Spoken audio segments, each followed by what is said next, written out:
Just measure out 5 grams of tencha, measure out 150 grams of boiling water. You're purposefully bringing out the flaws, but then you would take a spoon and you would sip from the spoon. You're gonna assess the wet fragrance. Then you can like slurp like wine right out of the spoon, and that's gonna access those retro or factory senses so that you can really assess that flavor. That was one thing that really stood out to me, is just the quality of the finished product. And this is just for those watching. This is the collaboration gin. There you go. So yuzu and tencha. Goes back to the quality of the ingredients too, and water. I mean, it's a huge ingredient, right? So we take good care of it to get it right. How do you achieve good water for copper spirit, out of curiosity? We have good filters, and then we buffer it. Yeah, we have different, like you said, soda and all different minerals to get it just right for the different purposes, right? To ferment, to then dilute with it, and yeah, so it's different kinds of waters for different processes. That's fascinating. So you actually develop a different water, basically profile depending on if you're diluting with it or if you're fermenting with it. 100%. Yeah. That's the other thing. Yeah, it changes throughout the season, so we're always measuring and always adjusting. That's why we're kind of excited about the rainwater, because it will be more consistent, right? So at least we will have this consistent all the time.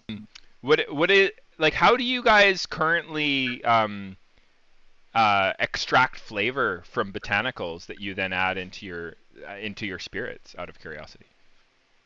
So obviously it depends on the ingredient, but usually if it's something what would you say, delicate, light, like teas and florals for sure.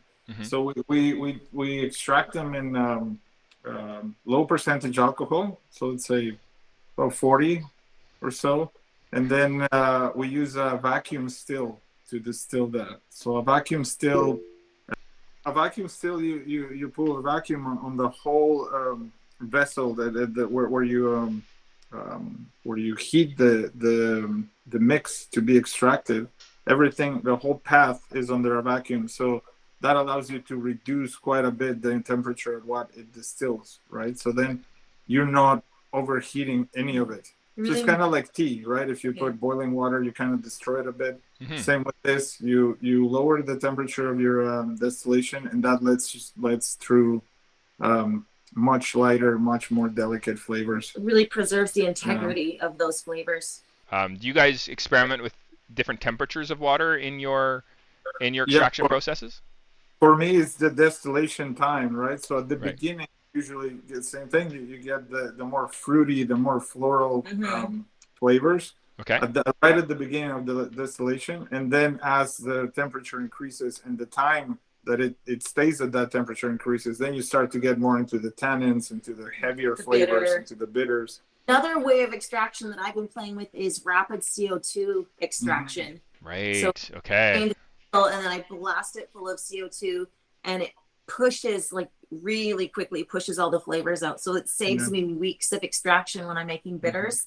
Or we're making Campari here, and it's really fun. When you make this collaboration gin, when you were extracting flavors from the tencha and the yuzu, did you use the same extraction technology for both the tencha and the yuzu, or did you change the way that you extracted, or do you have plans to maybe experiment with that if you do make this, if you do another kind of version 2 of this project?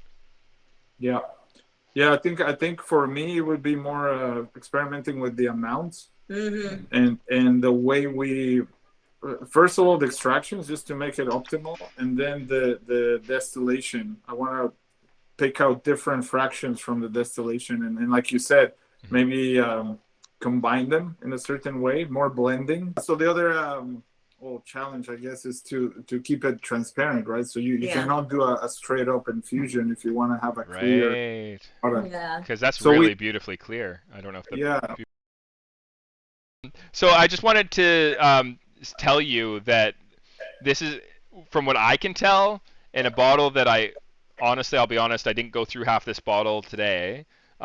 It's been a slow sharing that's been happening, but it's still tasting very, very nice. And I was kind of looking for that old hay flavor because I was very concerned that I was gonna start tasting that after a while, but I'm not. Yeah, I smell the juniper berry but there's that nice, like, almost like in behind that is I'm smelling the citrus, the yuzu kind of exotic flavor. Yeah, I mean that's the thing, right? When it's transparent, you completely remove anything that could possibly degrade, and it's just the flavor. It's just the essence, really. The essence, yeah. That's like a perfume of it. Yeah. If you were going to use your experience to draw out an ideal extraction of the tencha, what kind of system would you use? Would it be the CO2 extractor? Would it be the closed loop distiller? Like, or the vacuum distiller, I should call it? Yeah, I mean, I just love the vacuum distiller because you can get the different fractions. You get that lower, more controlled distillation, right? So the temperature can be controlled completely. So it's quite an apparatus. I mean, how many of these extractions you do? Well, it's only time dependent, right? But yeah, the potential is there. I mean, that umami flavor particularly is so significant, right? That you kind of want to be not careful, but pay attention to it. Look, we hand blend it in after, so we can control exactly. Because once you throw everything in the big mix and the big still, you're just like crossing your fingers. Please turn. Yeah, you want to be careful, right? That makes sense. Especially with such a precious ingredient. Well, I think that would be really interesting to try and do like a tencha heavy version of this, and then maybe if you kind of push that envelope a bit, then maybe the version 3 might be finding that sweet spot. I think I'd like to experiment more because this was like citrus and this more savory flavor coming together, right? So it was quite challenging to find that sweet spot.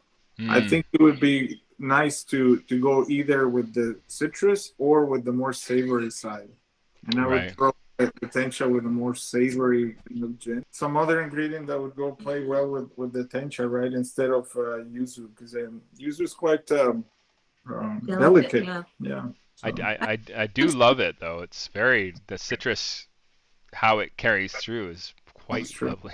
I really appreciate you guys making this gin together. I really enjoyed my trip over there. We're kind of coming to the end of our show today, but did you guys have any final questions or thoughts or anything that you wanted to say before we close things off? We're just so grateful that we met you and got this experience of collaborating and putting this service out into the world and providing joy for people. And likewise, very grateful. both the first of many.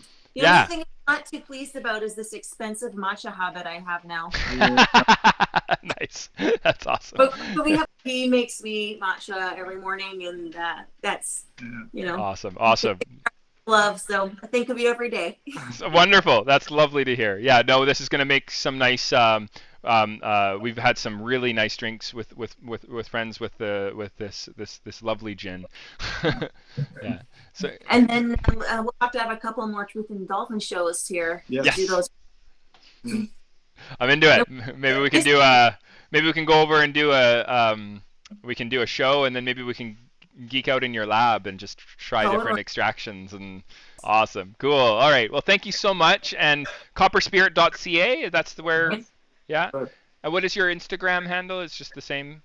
Yeah, at CopperSpirit. Yeah. At CopperSpirit. Okay. And some beautiful, beautiful art I've seen. I love your bottles. I love your story. I love everything that you do. So thank you for being such a great inspiration. And I'm sure we will catch up soon.